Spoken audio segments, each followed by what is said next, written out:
Hey, what's going on, everyone? Welcome back to my channel. Let's go blue.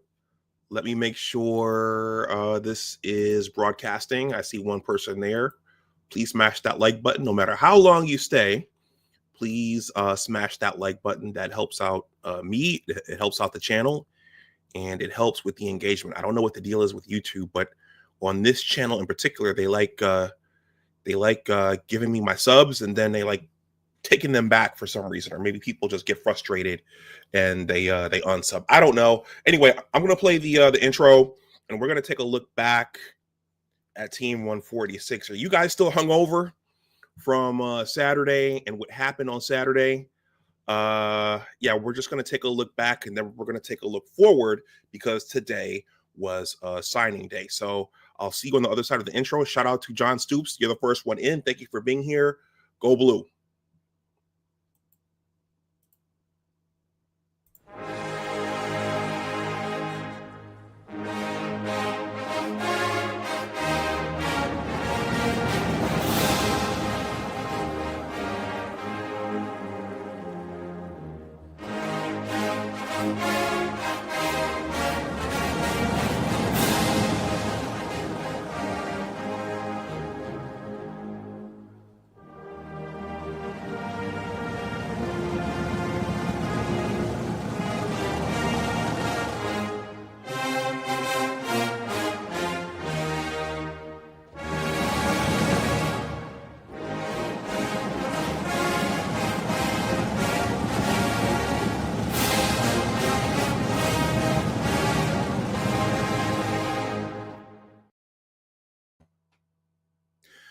Hey, what's going on, everyone? Welcome back to Big Discussions 76 Sports. My name is Dr. Anwar Yusuf Dunbar. Hey, the two guys there in the chat, they know who I am, but if you are new, if the algorithm brought you here, or if you saw that I'm live here and you just wandered over, welcome. That's who I am. I'm a Buffalo native, but I'm a Michigan alum. So so maize and blue runs through my veins, and I've seen a lot of Michigan football up close and personal over the last 25 years, and to some degree before that when I was growing up in Buffalo. Go Bills. But I just wanted to, for completeness, put a cap on this regular season. You know, we're waiting for the bowl game. The speculation is that Michigan will play in the Citrus Bowl. I was going to look that up in terms of the date earlier today when I was at work, but I had so much going on at work that I couldn't look up the date. But I wanted to just, driving back from Buffalo, I got to hear all of the post game coverage. A lot of Michigan fans are angry. A lot of Michigan fans are irate and worried. You know, Buckeye fan has been being indignant and rubbing it in. They came into my stream on Saturday, and they were just rubbing it in. You know, Michigan got, Ohio State took the belt off and beat Michigan bad, and Michigan got destroyed. And how dare you guys think that you had a chance to beat our team, and you guys never had a chance to beat our team. And there's been a lot of reaction to the game afterward. One thing I forgot to say during my post-game stream on Saturday was that I never, we joke here, I joke. That's the culture that I like. I consider myself a Jim Rome jungle clone. So humor is a part of what we do here. So we play drops like this over here. You tell them they better bring their lunch because it's going to be a full damn day's work. Hell yeah. I love that. Hey, hope you heard that, AJ. So we joke with Buckeye fan. We joke with Spartan fan. We joke, I joke. And I just wanted to say that I never go into any of these games assuming that Michigan is going to win. Buckeye fan might do that. They might go in saying, we're going to beat you guys. And we're going to, you guys are cheaters and all these different things. But I never go in thinking and assuming Michigan is going to win. That was, in 2021, in 2022, in 2023. And absolutely last season, I never went in assuming that we would win. I knew that there was a possibility that It's the rivalry, it's the game that Ohio State could pull it out. And in that regard, on Saturday, when I went to Buffalo Wild Wings in Tonawanda, New York, my heart was thumping. Okay, up to that first kickoff, okay, into that first quarter, my heart was thumping, just wondering how Michigan was going to do. And as the game went on and the game started to unfold, my heart started to beat a little bit more slowly when I saw how things were unfolding.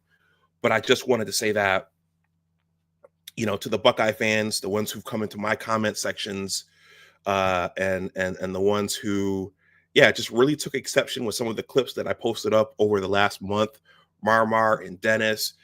I never, I never go into these games assuming that our team would win. We want our team to win, but I never make that assumption. So a couple of things. So that's what I was feeling going into the game. You never know what's going to happen. There's always, there's the possibility that Michigan could win, but the anticipation was high for me. And as I was riding back here from Buffalo, I was listening to Rich Eisen, who's a Michigan alum as well. And Rich Eisen did something very, very interesting. He saluted Ryan Day. He gave Ryan Day a kudos. I'd like to know where Lou Holtz is right now. What he said about our team, I cannot believe. And Rich Eisen saluted Ryan Day for number one, not running up the score, but also for being mature afterward. I mean, a lot of people made a lot of that midfield exchange between Sharon and Ryan, but the Buckeyes didn't try to plant their flag. They hopped up on our brick wall there, I guess signifying that they had taken the stadium over. But there was no fist fight at the end. And Ryan, when Ryan took the podium, Ryan didn't he didn't show his rear end. He didn't take shots at Sharon. So I'm going to stand with Rich Eisen and say salute to Ryan for being civil, because the thing could swing back the other way at this point next season. We're going to talk about next season. And going into this game, the opinion was a prevalent feeling was that you better get us this year, because in future years, we're going to bounce back. As I'll describe, that remains to be seen. So just really quickly here, let's just go over how the 2025 season went. And I have some points here. I think my co-pilot, he's going to come through. If Dom or any of the other guys want to come through, J.R. Morris, if you want to come up, I'm going to drop. There's my co-pilot right there. So this is just a very quick recap. So Team 146 went 9-3 overall and 7-2 in the conference. They were 5-1 at home, and they were 4-2 away. And I think going into the season, we had this $12 million quarterback coming in, the number one quarterback, the number one high school player coming in. So I think for us, in a lot of ways, the skies was the limit.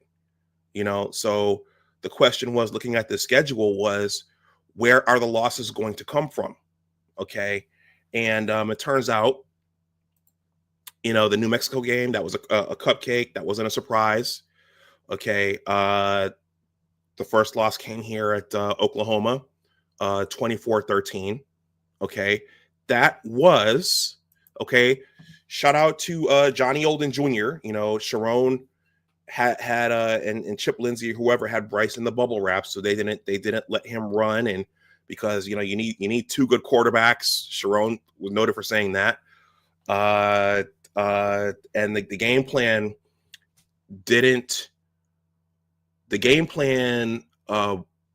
was actually in Oklahoma's favor, that Oklahoma defense, and our defense We started to see the lack of discipline early on in terms of wrapping up players, tackling players, pulling them to the ground.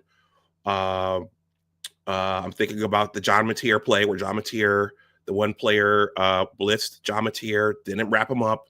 John Mateer broke free and threw that long completion down the right side of the field.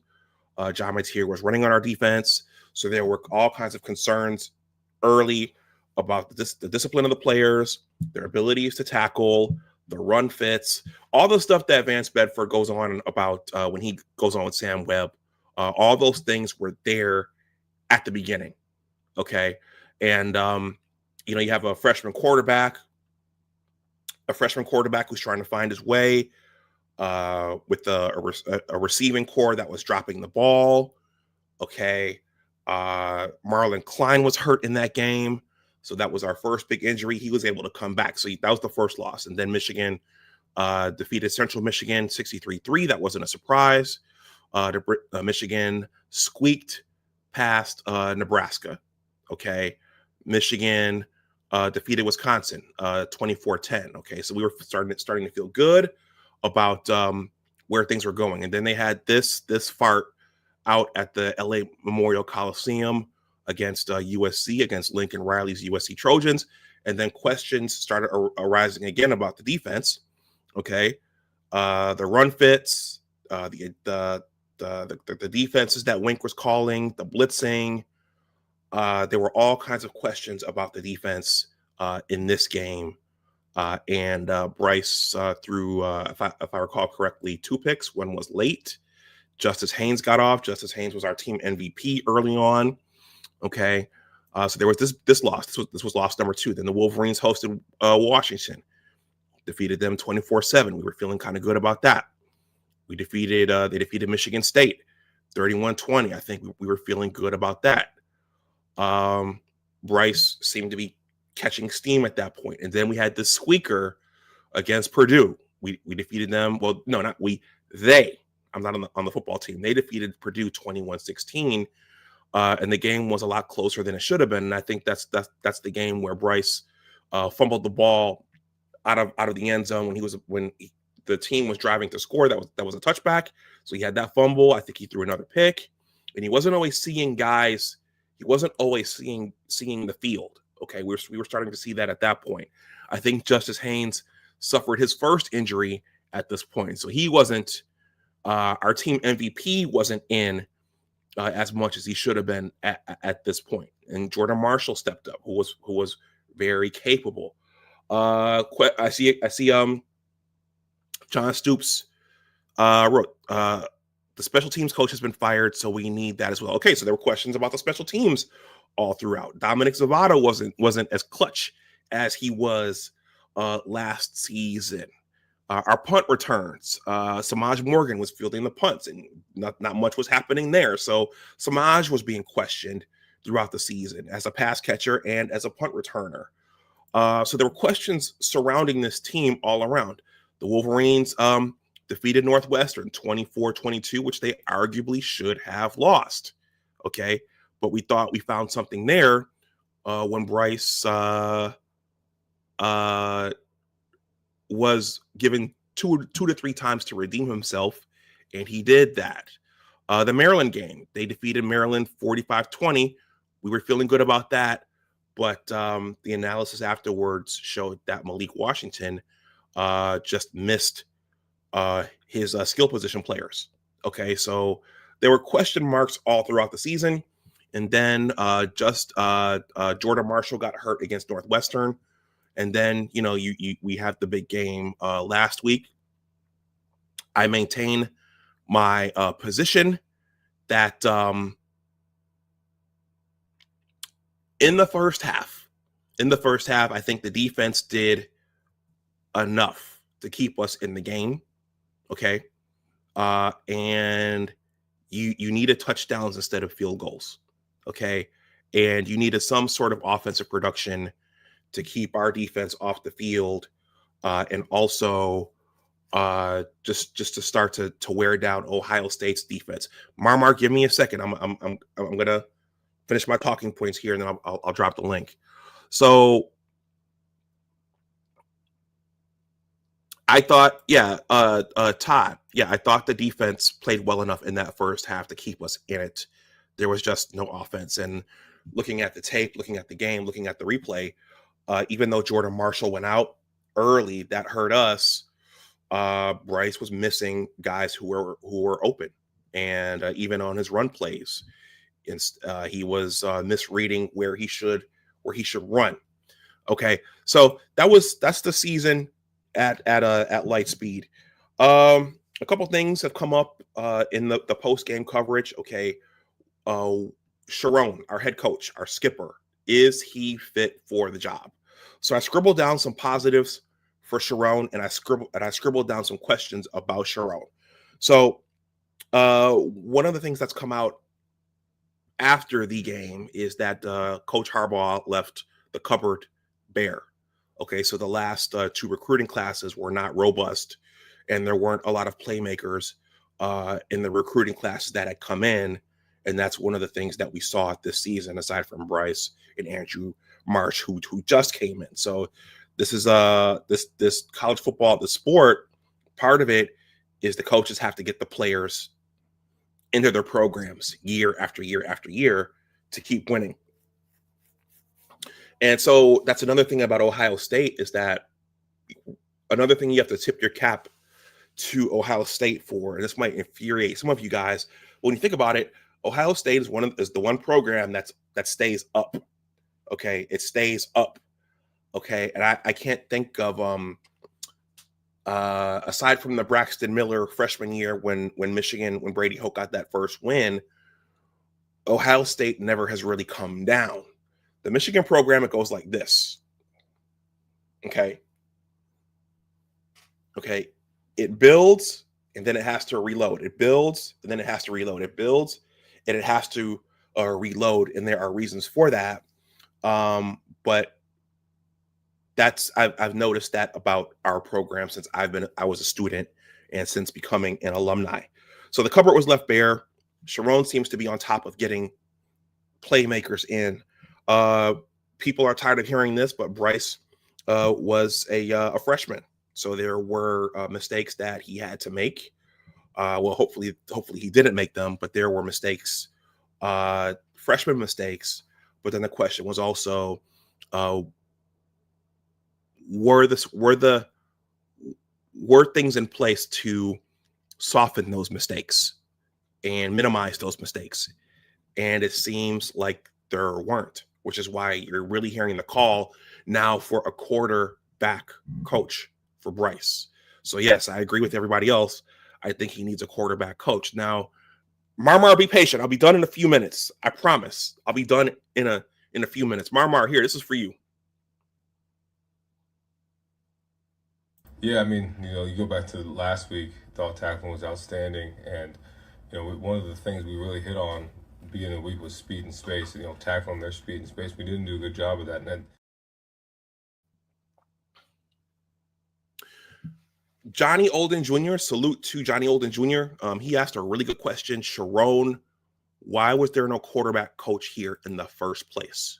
Okay, why did you bring this $12 million man on campus as our starting quarterback and not give him a quarterback coach? And then today when I was at work, I thought about Scott Loeffler. Who remembers Scott Loeffler?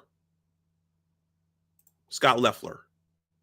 I'm not even sure Marmar knows who Scott Loeffler is. Scott Loeffler played quarterback at Michigan. He's with the Philadelphia Eagles now.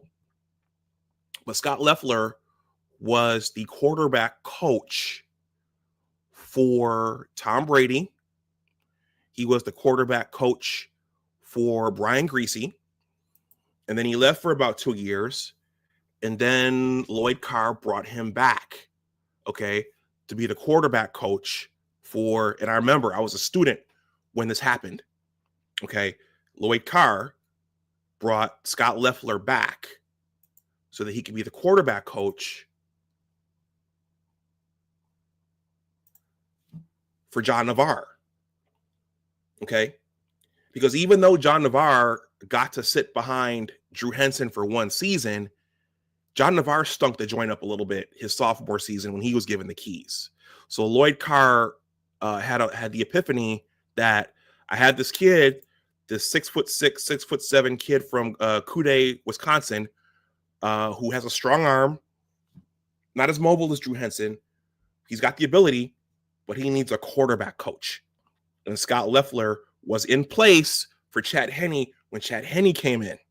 And Chad Henne, despite the fact that he didn't beat Ohio, Chad Henne had a pretty successful tenure as QB1 at Michigan. So yes, Bryce does need a quarterback coach, even though he's our $12 million man, and even though he's uber talented, he's got all the measurables.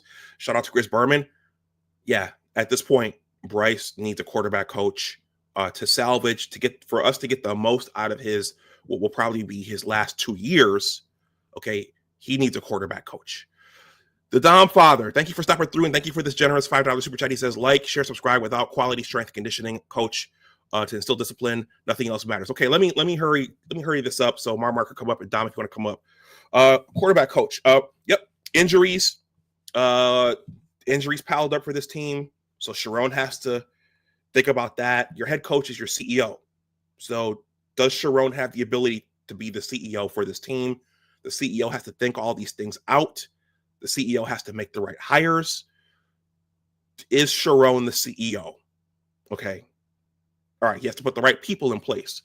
Young players, particularly on defense, and even some of the vets. Discipline. Discipline was part of what made teams 140, 142, 143, and 144 successful. Discipline tackling. No stupid penalties. I'm looking at you, Jay Sean Barham. I'm looking at you, Brandon. Is it Ingram? What's his name? What's the safety's name? Brandon Hillman. Brandon Ingram played for Duke basketball. Brandon Hillman. I'm looking at you. Stupid penalties. So tackling in space. Okay, Sharon has to get those elements back into the program. Maybe it's having experienced players. Maybe it's having the right coaches in place. I don't know. He's recruiting, and I'll just say that I think this was a tough year. It was a much better year than what we had last season. But when you look at it, we don't like the ending. But a lot of the young players, Bryce, Andrew Marsh, those young secondary players, it's gonna bode well for them going forward, having the experience and hopefully taking advantage of it. Okay, now the negatives / questions, and then I'll bring the guys up. Can Sharon was a part of the bottoming out of the program, and he was a part of the rebuild. This is a question I've been asking all season. Did Sharon learn anything from the rebuild? Okay, does he have the ability to take those secrets and those lessons from Jim rebuilding the program, and can he do it himself? Okay, can he make the hard decisions? Can he get rid of the coaches that he has to bring in quality coaches to get the program back to where it was, where it had the discipline, where it had the smart play, where we were playing complementary football, where they were playing complementary football? Will he get a quarterback coach for Bryce? I mean, there are several options out there. Get Al Borges, get Denard, get Tom Brady to come back, get a quarterback coach for Bryce. Okay, if Sharon doesn't do that, he's asking for trouble because the fan base really wants that quarterback coach. Let's see, new coordinators, and that's it. That's all I wanted to say. Today's signing day. I'm going to pin the link to the chat. That's what I have to say about Team 146. It was a painful year. It was a better year than last season. I still think that with a 6'5", $12 million quarterback, a 6'5" wide receiver, and a 6'7" tight end, even though Jordan Marshall, the heart and soul of our team, even though he went out, I still think they could have diagrammed up something to give the team a little bit more on Saturday. Okay, I in my mind with those athletic tools, the height, the size, throw some 50-50 balls. And every time Bryce threw balls, the few times he threw balls to Andrew Marsh and McCauley, flags came out. Why didn't more jump balls, 50-50 balls go to Marlon Klein? He's 6'7". So the link is pinned there to the chat, guys. It's there. It's pinned to the chat. Let's get another Sharon Moore drop while Marmar gets his comfortable seat and comes on. And there he is. Here we go. Yeah, I think the biggest thing is continue to look at what you're doing, how you're doing. I thought we did a good job of putting people in position, moving guys around, but we got to continue to do that. Continue to challenge the O-line, continue to challenge everybody in the rooms. It's not just one position, right? It's everybody. So we'll all do it together and fix it. Now, one last thing before I bring Marmar up. Vance and Sam, I'm a Vance Bedford fan. I wish he would come in. I wish he would come and be our defensive coordinator, but Vance is not coming out of retirement. If you watch their analysis for this week, there were a lot of things that were unaccounted for on the defense, and there were a lot of things that the defense was doing wrong. There were a lot of things that I don't know what Wink was coaching. I don't know what Wink was coaching. I don't know who was responsible for those blown coverages. I don't know, but those things, when you look at Vance's analysis of what happened, the defense was all over the place. Those players were not on assignment. They weren't doing what they were doing, particularly in the backfield, the nickel back, easy J9279727. You were really in my comment section going ham, and congratulations to the Buckeyes for winning. But I'm the type of fan also to point out what my team did wrong. Okay, so salute to you guys for winning, but there were a lot of things that my team, that they did wrong. Okay, Marmar, what's going on? Hey, how you doing today? Good. How are you? I'm good. So, first of all, the game plan for the Ohio State game was not what we wanted to see as Michigan fans or even football fans, people that were rooting for Michigan. Like I said, I was at the game, and it was a lot of blown coverages, a lot of receivers running open, and I know my Michigan fans won't like to hear this, but we're gonna have to keep it real. Bryce, $12 million quarterback, this to you. As a true brother, true Michigan man like you. Forget all the flashy talking stuff that you do before games and just go out there and play football. Like you said, your mama said be you, so be you. And being you is not saying stuff like what Johnny said. He was talking about it's him versus Matt Patricia. Like, this ain't the movie. This ain't you ain't David Ruffin, and then you introducing the Temptations. Y'all all the Temptation. And yeah, I find that appalling. And like I said, I'm sitting behind the bench. He threw that interception. He's mad at the world, but it's your fault. It's your fault because you don't prepare. You too worried about that $12 million you got and trying to be flashy and all that. And you play that Sharon Moore smack every time I come up. But let's hold him accountable too. Where's the discipline? Where's the discipline instilled in these young men? We don't see it. Well, Headbutting refs. Hold on, headbutting refs. There's no discipline. I'm not going. We're not going to sit up here and act like there's no discipline. There is no discipline. We didn't see this in Harbaugh team. Sharon Moore need to play chess like Bobby Fischer instead of playing checkers. That's it.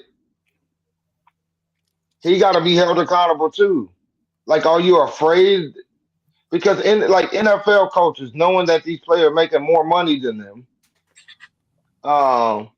they still get the best results out of their players. Because at the end of the day, you could be cut, released from your contract, and this is your livelihood. So what? You ain't gonna be Bryce Underwood ain't nobody on nobody's draft board. Like I was telling Keegan and Dom, this is atrocious. And like I said in the chat last night, aren't we Michigan fans sick and tired of just being mediocre? This is a premier program, top-notch program.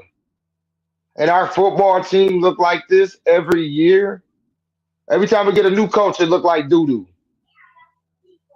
At least Harbaugh came and got a 10-3 season the first season.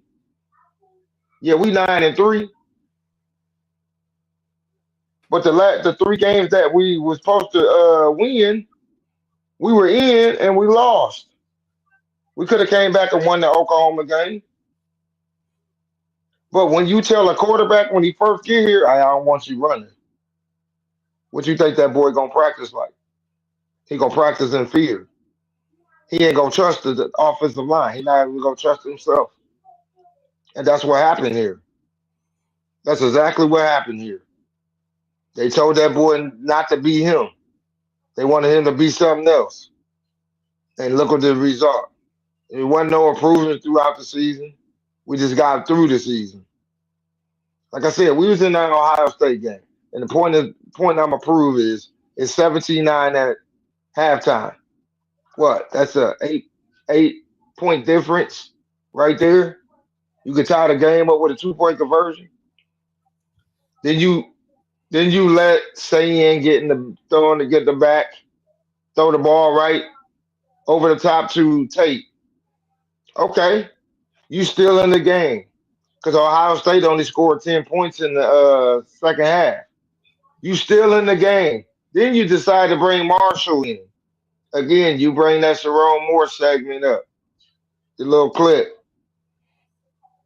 You throw the hurt running back in the game. So if that was the case, you should have kept him in the game the whole game. That's the stuff I'm talking about with Sharon Moore. He's confused. Instead of putting his hand in the cookie jar, he need to put his hand in the football jar and teach these young men how to play football. If the leader ain't right, how you expect your team to be right? That's my problem with Sharon. Yeah, I'm gonna give it to one of the other guys, but yeah, Marmar, I hear you, man. Especially your words about Bryce in the beginning. You know, all we heard at the beginning of the season was he's in Schembecker Hall until 11 at night, until 2 or 3 in the morning. But going back to Johnny's question, there should have been a quarterback coach in here from day one. Okay, I mean, you learn. You're gonna learn the schemes. You're gonna learn, the X's and O's watching the film.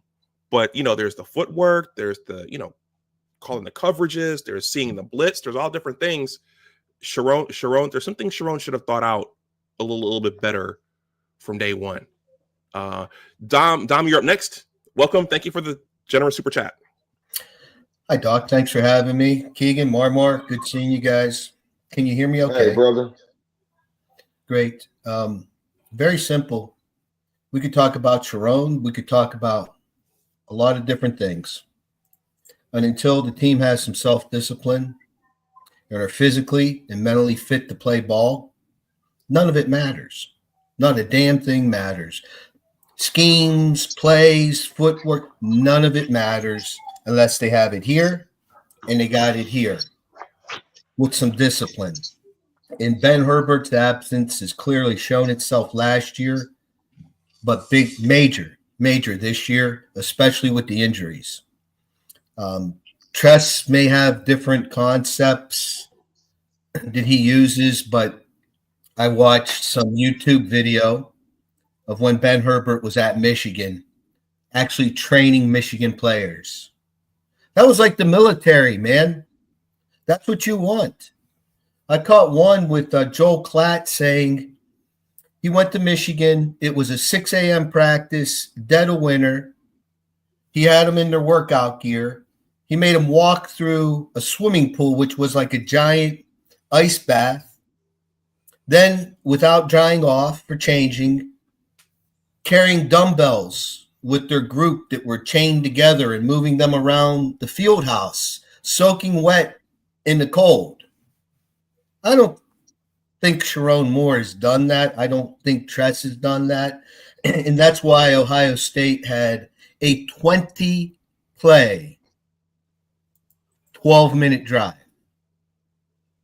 That Ryan Day talk about hanging 100.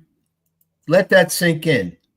20 plays, taking 12 minutes off of the clock. Humiliating. I didn't even think of it. Johnny O pointed it out the other day. Penalty on Michigan. Ryan Day could have made it 2nd and 15. He declined it and made it 3rd and 5. That's like, I ain't sweating you guys. So until I hear Justin Tress has been terminated, I'm done. I'm not going back to Rich Rod 2.0. And we could be here about quarterback coaches. We could be here about recruits coming in and Brown's gone now and the cow jumped over the moon. That team this year reminded me of Rich Rod's teams. And Ben Herbert said it himself in an interview. The Rose Bowl game against Alabama, he said we had 145 players, 144 players on our roster, and we had 2 that were unavailable to play. 2. Look at the injuries this year. It's shoulders, legs. Tress don't know what he's doing. He might, but those guys aren't going in the cold pool fully dressed at 6 a.m. hauling dumbbells around with chains in the field house in the middle of winter in Michigan. He ain't doing that. It's obvious. So until we get that moxie back, I'm done. I'm not going to go through the Rich Rodriguez, Brady Hoke. I won't make time. I'll look at the highlights. I'll read on it, but I won't make time. Just like the Steelers. I used to be a Steeler game. No matter when, I was watching that game. If it wasn't on TV, where's it at? Not anymore.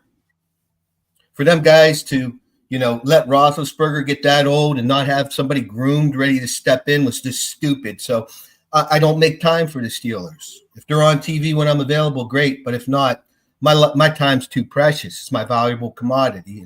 I'm not going to waste it on garbage. That was garbage. And so that's my point. I don't care what they do until they get that fixed in the weight room and conditioning and nutrition and stop these injuries. It doesn't matter. It really doesn't matter. Doesn't matter. Okay. Before I get back to Keegan, I want to say, Dom, some of this reminded me of I flashed the John Navarre's picture up there about 10 minutes ago. There was a drop off when he took over. Okay, that 2001 season. That season was a little ugly as well. No, that season we didn't see guys running free on defense, and we didn't see a lack of discipline. But we didn't see that. What was that dance? Was that Hillman that did Marmar? That was Hillman. Yep. YMCA. Okay. Keegan? Yeah, what's up, guys? What's up with you? I just wanted to give y'all a quick update. EJ is still expecting Hyder to sign tomorrow, so that's good news. Go ahead. No, keep talking. I did go to the MGO Blue site and I did pull it up, and I didn't see his name there. So they just updated it. He is signed in the morning. Okay. They just fixing on some verbiage in the contract. Okay. Is he gonna get a big deal like Bryce? Nah. Okay.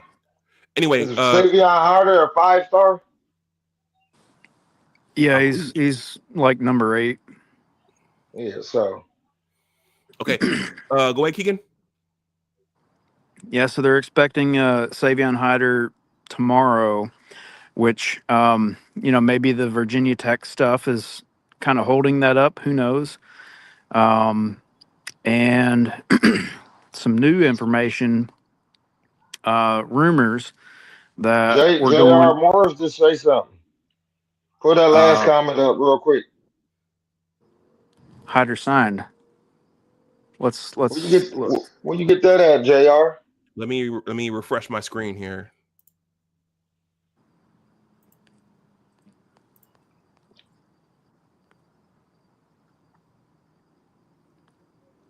Okay. They haven't added him here Nope, on nope, MW. he hasn't signed yet. So that's supposed to be coming down the pike tomorrow. We'll see. If I were him, I'd let it ride till Friday. But that's just where we're at. And a new development. Do y'all remember Brady Marchese, the Yeah, white receiver that committed to Georgia over us, 6'1", yeah. 175? So apparently, there's a rumor that we're going after him. So we'll see what happens there. Probably doesn't bode well for Zion Robinson. But this is a new era, and I think we love recruiting day, right? But this is a new era. So I actually value the transfer portal more than I do recruiting, because a bird in hand is better than two in the bush. What you want to do is you want to field a great team every year, and the way you can ensure that is through the transfer portal. That doesn't reduce what recruiting is, but it it embraces what the transfer portal is. So we need to have a good transfer portal class, and it's we're doing good, man. We're doing good. I don't have much tonight. Just wanted to pop on and support y'all, and that's all I got. Go Blue. I appreciate it, Well, I Keegan. appreciate it, Keegan. Yeah, that's a good point. Yeah, Harbaugh was able to get good value out of the portal, and I think when you were talking, I was just thinking that I think we're back to wondering, can Sharon develop the talent that he gets in, which is something we were all scratching our heads about with Jim before the 3-year stretch. Can he develop the kids that come in? We don't know yet. We have to wait and see. Next year's going to tell us a lot. Well, that's a side point to that's true. That is a factor, but it's a side point to the transfer portal, because if you get guys that can already play, um, like, who cares if you can develop or not? It doesn't. Development is a great thing, but you can bring people in every year that are already developed and that can play right now. So we just got to see. We got to see what they do in the transfer portal. We got to see what they do with coaching, the coaching carousel, and um, I'm not trying to argue with Marmar or Dom over their points, but I'm encouraged by the recruiting class and the transfer portal opportunities. And I think they did the right thing. They right away got rid of JB. So that was the only one that I would be outspoken about is special teams. And Like I get everybody's arguments on the coaches, but like special teams was my main concern. Well, Ron Bellamy's been taking a pounding too. Yeah.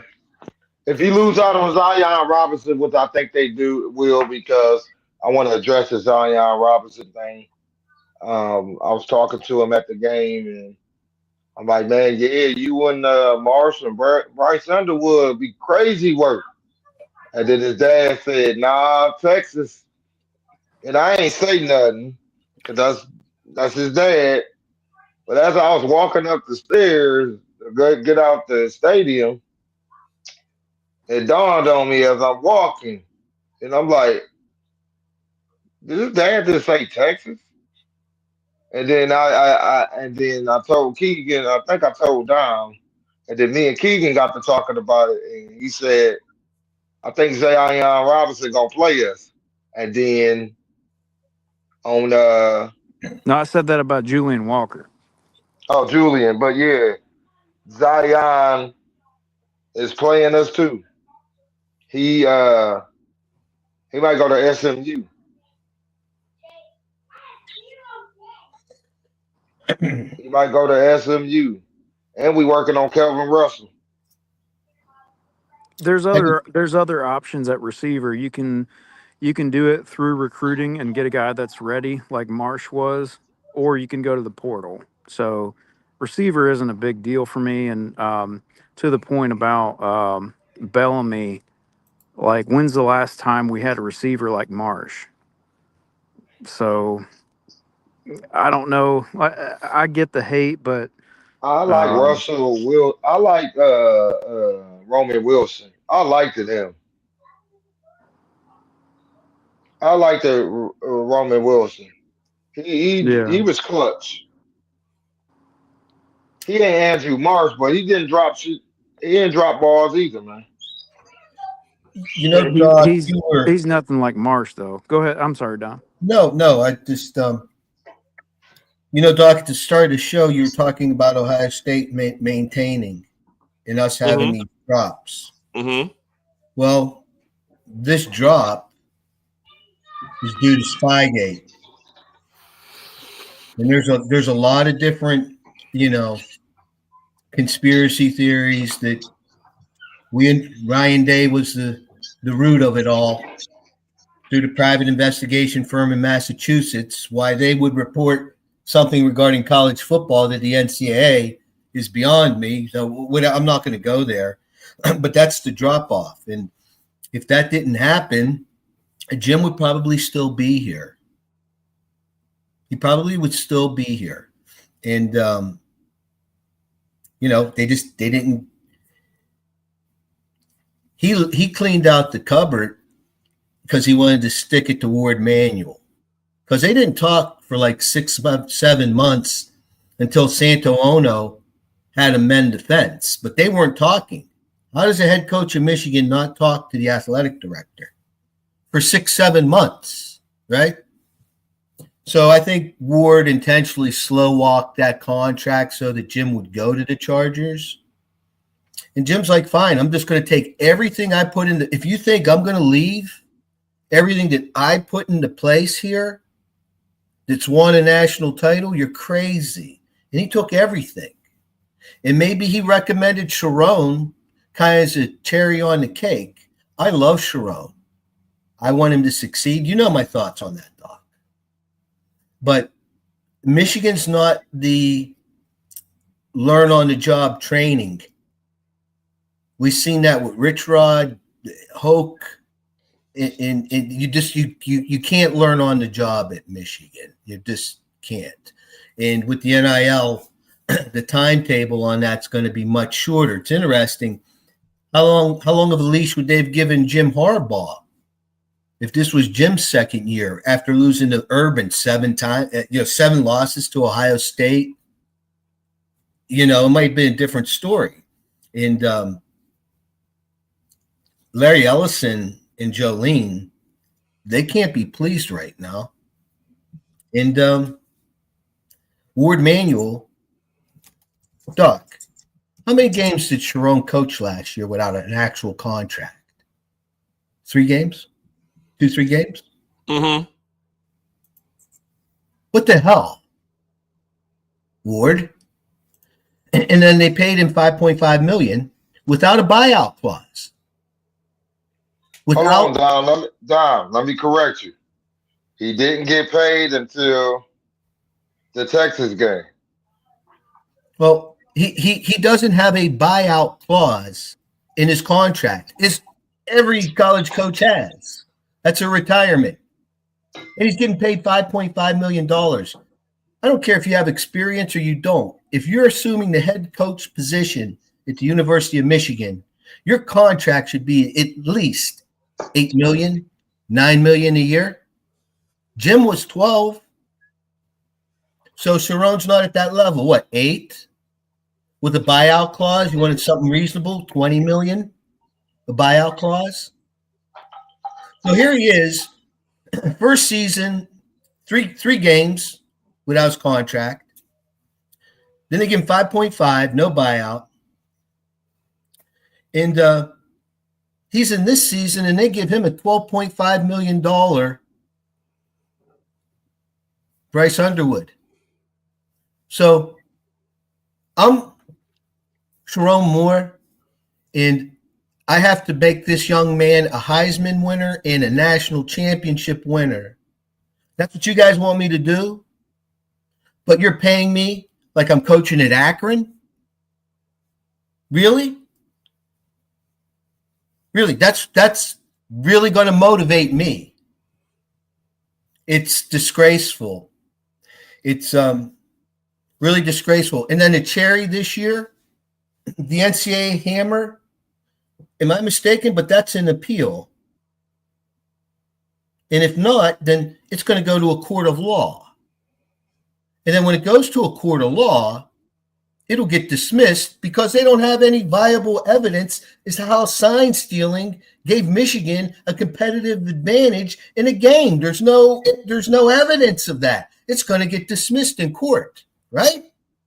So then why in the hell did Ward Manuel suspend Sharon Moore for 2 games when the NCAA didn't even enforce anything? Talk about slapping your coach in the face. Nobody talks about this stuff, and it's all BS. It's all BS, man. And Wink. Okay. Hey, Dom, can I piggyback off of the? 1 second, please, Mark. So Wink, he beat Ohio State last year. That should have made him the highest paid defensive coordinator in college football. He was the only coach to hold them to 10 points. It was Knowles. Knowles was making nearly $4 million, and Wink's making 2.3. It's business, right? So I'm Sharon Moore. I got to win a Heisman. I got to win a Natty. I'm dealing with the NIL money pressure. All this stuff that nobody else handled as a head coach of Michigan, and you guys are going to pay me $5.5 million without a buyout clause, and you're going to suspend me even though it hasn't been enforced. What's that say to your employee? If I'm Sharon Moore, it's telling me the University of Michigan they don't give a shit about me. I love Michigan. I love the players. I love my coaches. But come on, I got my wife. I got my kids. Right or wrong? Yeah. Thank you, Mark. So I wanted to add to what you were saying, Dom. So I was listening to Ward about the sign stealing appeal that they backed off from. Because he felt it was absurd, but the people they were appealing to was the NCAA. So he was like, and the lawyers at Michigan was like, well, it's kind of pointless to appeal to the entity that is pushing the punishment. So we're going to have to find another way to get around that. So I believe they're going to end up in state court to where it get all thrown, like you said, thrown out. But in state court, you have to produce witnesses. You have to produce the people that are accusing you of this. And when that happens, that's going to listen. Do anybody think it's weird that Brian Hartline didn't take the Penn State job or the Kentucky job? He went all the way down to Florida. Since you brought that up, Dom, that made me think, and I was thinking about that earlier. I said, why would he go to USF? That's what Rick Pitino went to Florida when he lost his when he got into his trouble. Rick Pitino went and quote unquote laid low in Florida. He's coaching again. So that's what I'm saying. So why would he go so far away from Columbus? He didn't take the Penn State job because that would have been a good job for him because he's a top recruiter. He's Maybe the best Jim recruiter in the Knowles is nation. why he didn't take the job. But you already, nah, I don't think. I think they didn't have a bad relationship. And then the Kentucky job. I know Kentucky ain't the best job, but that's a stepping stone for you. Brian Hartline, you a top recruiter.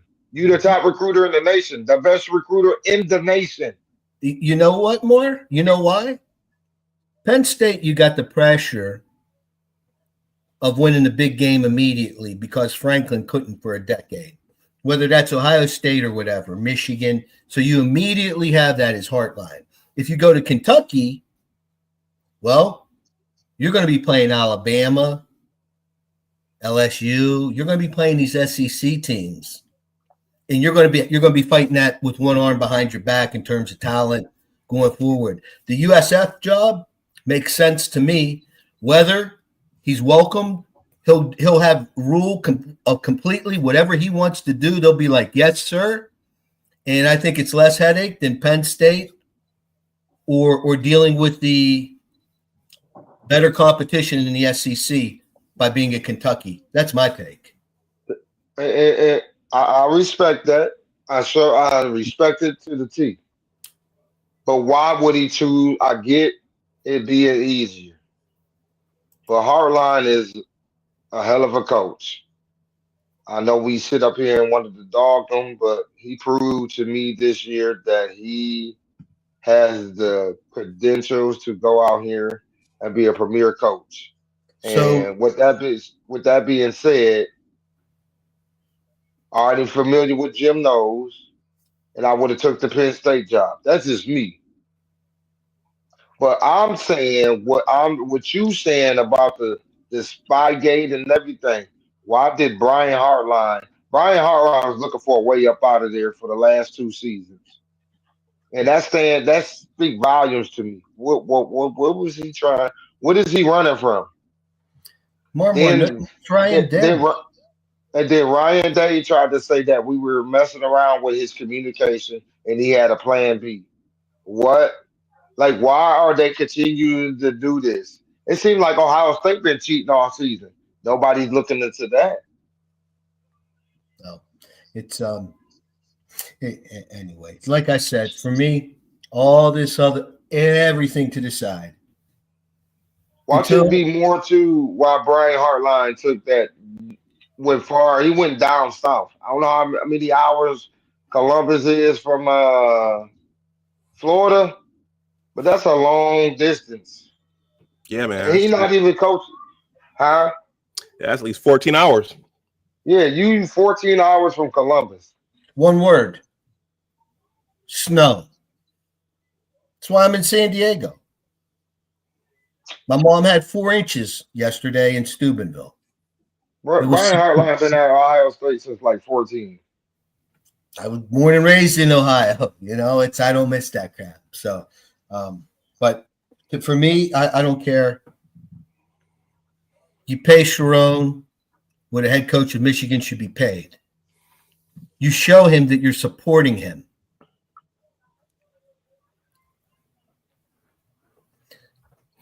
Hey. You know, You know, Doc, you know, I'm not going to go there, Doc, but you know my take when it comes to racism. You know my take on it. And what he's gotten is a raw deal by the University of Michigan. They probably paid Rich Rod. What did they pay Rich Rod back then? 5.5? This is 2025. They don't have a buyout clause. So he's got a wife, kids. If he fails next year and he's terminated, and it's a brutal season, where's he going to go coach next? Akron? Toledo? He don't have a safety net.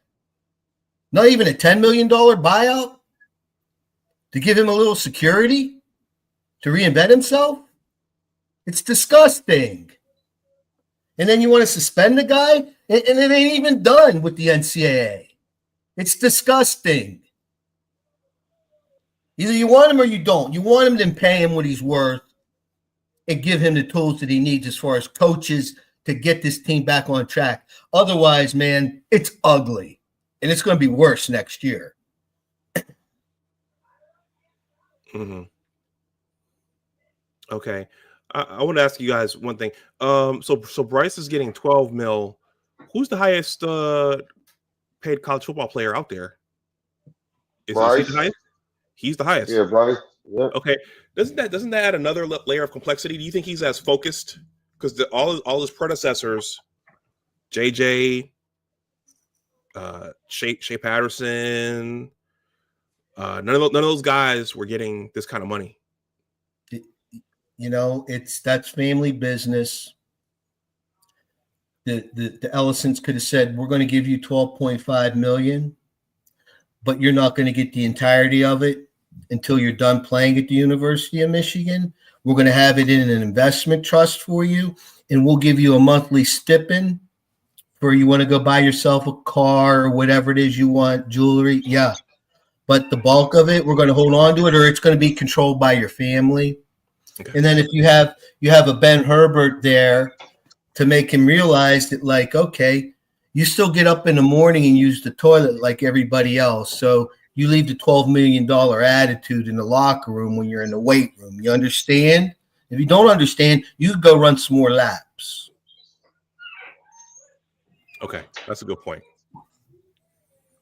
Okay. Yeah, Dom, I'm gonna touch on that too. Yeah, Sharon Moore needs a little bit. I understand you getting underpaid, but still, man, it's still your team. It's still your business, your entity. It's like Amway.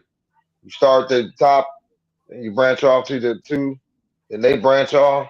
Same thing. The CEO will make sure this team is running on all cylinders. Discipline, focus. We don't see that. We seen it. I think they played more discipline last year in the 8-5 season than they did this year. Marmar, your job, or even you, Doc, if your employer would double your pay and say, we want you to do more work, what's your answer? Sure. Yes. Take that 5 and turn it into an 8.5, $8 million with a buyout.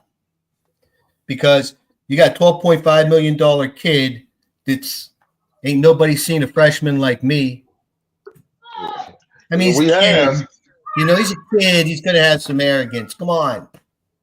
But you got to take that young man and make him a Heisman winner and win a national title.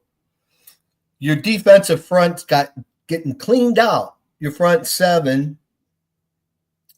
And you got a really difficult schedule next year. So Sharon's going to either come out smelling like a rose, or he's going to be looking for a job. What he needs a real hard ass, a strength and conditioning coach that could make those kids run laps. So Sharon doesn't have to worry about lining up on offsides, or shaking and taunting fans, or headbutting officials. That's all taken care of. Without that, Nothing else works.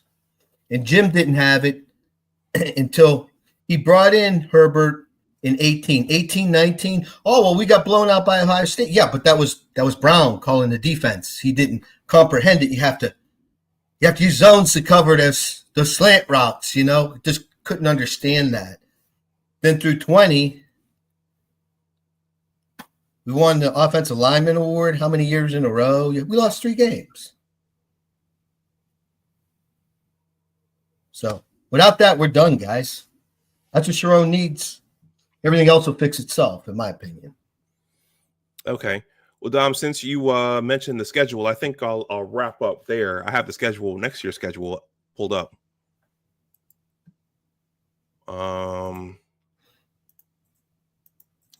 Let that sink in. 20 plays, 12 minutes. 20 plays in 12 minutes. Yeah. Okay. Yeah. So next season, Michigan has Western Michigan, Oklahoma's coming. Then UTEP. The dates have to be announced for the Big Ten teams with Indiana, Iowa, Michigan State, Penn State, UCLA, Minnesota, Ohio State, Oregon, and Rutgers. The way we played this year, we lose 6-7 games. We beat Rutgers, Minnesota, maybe UCLA, maybe, because it'll be out in the Rose Bowl, so we don't travel. Yeah. UTEP in the opener, but we lose to Oklahoma, Indiana. If the Iowa game's out in Kenneck, we're going to lose that game. Michigan State, I don't know. Fitzgerald got him on a magic carpet ride. Penn State still has quality athletes. Hey, Dom, all the yellow is home and all the white is away. Okay. So. Dang, we get Oklahoma, Indiana, Iowa, Michigan State, Penn State, and UCLA at home. Yeah. That's what's up. Somebody's going to be making some commutes from Ohio. I might just go to. Might as well just get an apartment up there, Marmar. Yeah, I'm gonna just go to the. Depending on, I know when the Oklahoma. I'm gonna go to the Oklahoma game. Yeah, I'm gonna go to the Oklahoma game. Okay. Yeah, I'm gonna try to get in a couple next season. Especially with them coming to Rutgers. That's a short hop for me. But I haven't been in the big house in a while. Anyway, I appreciate you having me, Doc, Mark. Thank you, Dom. I'm just as bummed as everybody else. And given everything we discussed, I really think here they'll be able to fix some things. But without that, nah. Anyway, love you guys. Love, brother. Go blue. Go blue. Go blue. All right, Marv Mizzle. All right, man. So we'll talk offline about I'm going to see the basketball team next Saturday. They're coming here. So we'll talk offline about and the bowl game's coming up. So we'll do some more stuff, but we'll talk offline. Yeah, I was just going. I mean, if you want to take a break, I respect it. Yeah. But I like to, talk basketball like when they get close to the tournament. Mm-hmm. We can do it like that. Mm-hmm. Because then we have enough on the basketball team where we can talk about them and see where they at that time. And that's like February, about a couple months. Yeah.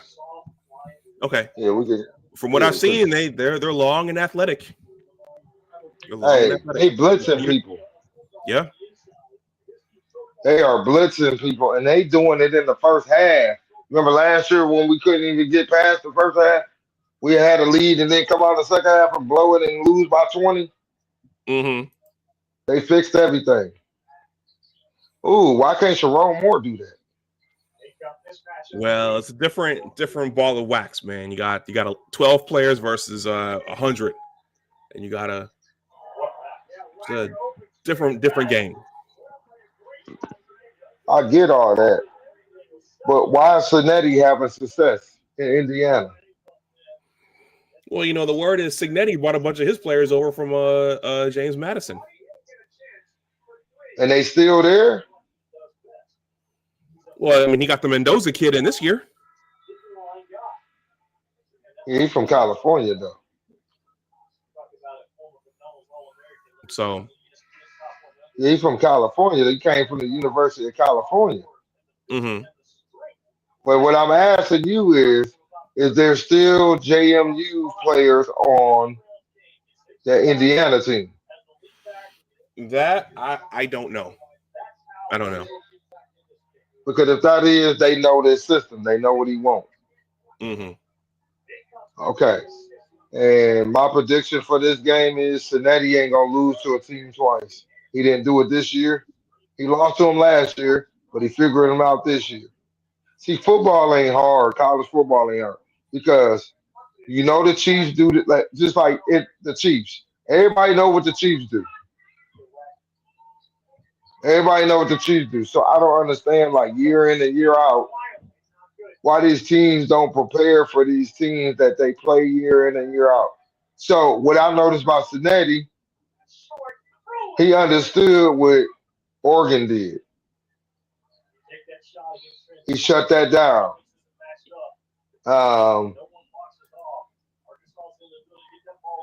Like we all know Ohio State do. They deke and dump.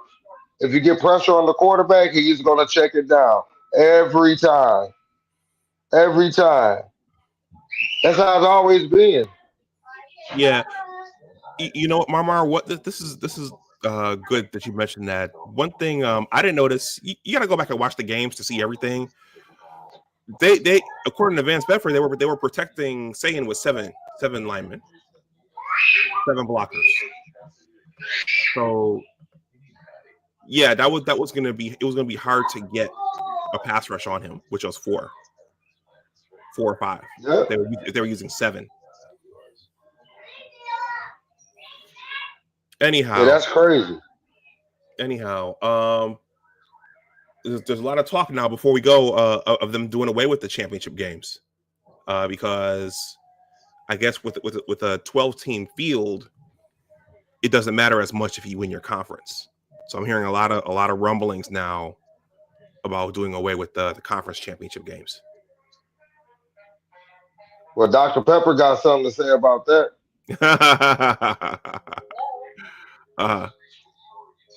Yeah, Dr. Pepper has something to say about that. Because now they losing money. Mm-hmm. And Dr. Pepper ain't going to lose money. Trust me. Mm-hmm. I work for him. You work for him. All right. Well, hey, man, let me go ahead and wind this down. I appreciate you. God bless you. Appreciate you, too. Go Blue. Go Blue. All right, everybody. Yeah, I'm gonna wrap this up. It was at times a painful season. It was an exciting season at times. So, is Sharon gonna bring it back to where it was, or somewhere closer? Is he gonna be Brady Hoke, where the thing just keeps sliding further down? That remains to be seen. Let's see. John Stoops, you said I was right about something. I don't know. He says, good point, Anwar. I wonder what that was for, but I appreciate that. Yeah. So guys, yeah,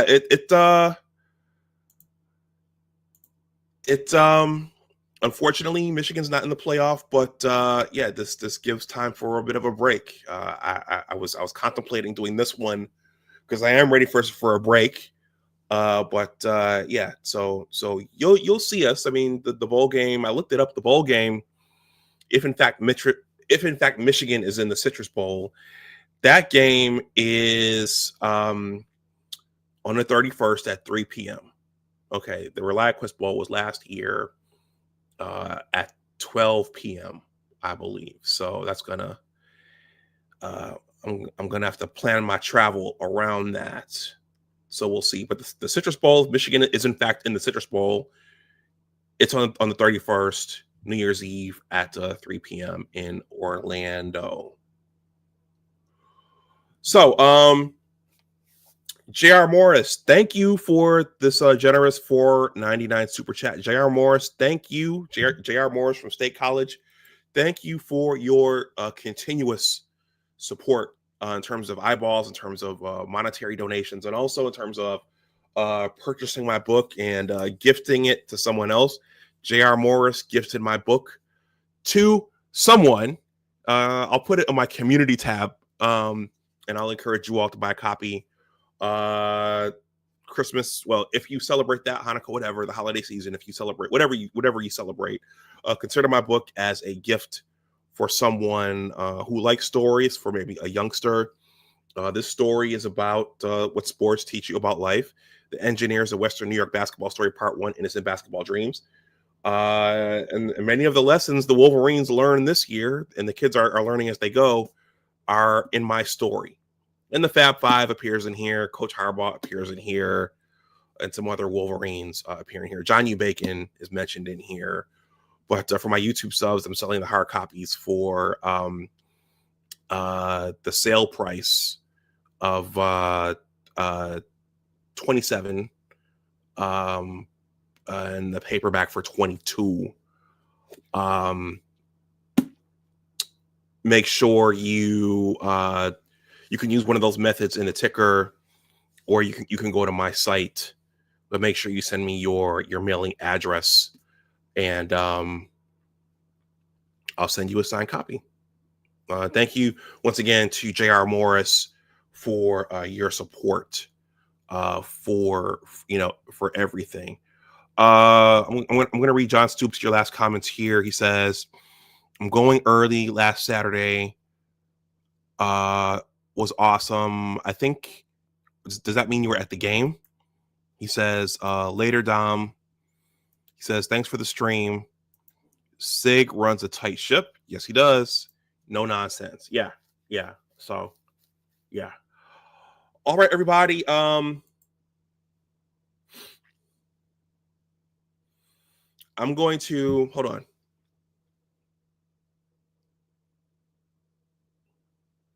Feel a sneeze coming on. Let's end with a word from Brady, and then I'll wrap the stream up.